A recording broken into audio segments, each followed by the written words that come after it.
యేసుక్రీస్తు నామములో అందరికీ వందనాలు. ఈరోజు దేవుని వాక్యము కీర్తనల గ్రంథము 117వ అధ్యాయము 1వ వచనం.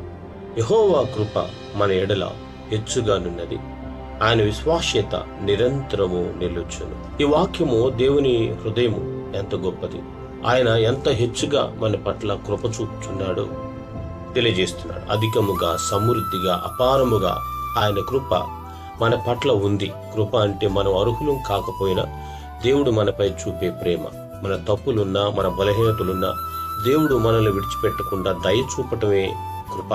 103వ కీర్తన 11వ వచనంలో, ఆకాశము భూమికి ఎత్తుగా ఉన్నట్లే ఆయన కృప భయపడు వారి మీద ఉన్నది. దేవుని కృప మనపై ఉన్నప్పుడు మనం నిలబడగలుగుతాం, మనం మారగలుగుతాం, మనం దేవునికి దగ్గర అవ్వగలుగుతాం. కాబట్టి కృప మనల్ని కాపాడుతుంది, మార్చుతుంది, మనకు ముందుకు నడిపించే వారిగా ఉంటుంది. ఈ వాక్యము మనకు ధైర్యాన్ని ఇస్తుంది. ఈ పరిస్థితులు, నా పరిస్థితులు ఎలా ఉన్నా దేవుని కృప నాపై ఎక్కువగా ఉంటుంది కనుక మనము ఆయనకు కృతజ్ఞతాస్తుతులు చెల్లించే వారిగా ఉండాలి.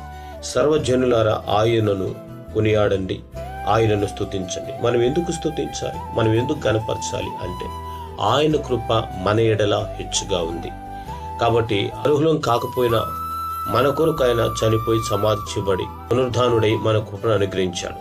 అంత మాత్రమే కాదు, దైనందిన జీవితంలో శ్రమలు, బాధలు, శోధనలు ఇవన్నీ వచ్చినా కూడా ఆయన కృప మనల్ని విడిచిపెట్టగా ప్రతిదినం ఒక కొత్త అనుభూతితో మనల్ని ముందుకు నడిపిస్తుంది. కనుక ప్రతి వ్యక్తి మనం ఆయనను స్తుతించే బిడ్డలుగా ఉండి ఆయనను గణపరచాలి. ప్రేమ నమ్మకం కలిగిన తండ్రి వందనాలు. మా ఆత్మీయమైన క్రైస్తవ జీవితంలో మీరు చూపించే కృపా దయకు నిత్యము కృతజ్ఞతాస్తుతులు చెల్లించే వారిగా ఉండుటకు సహాయం చేసి మీరు మహిమ తెచ్చుకోమని యేసుక్రీస్తు నామములో అడుగుచున్నాము తండ్రి, ఆమేన్.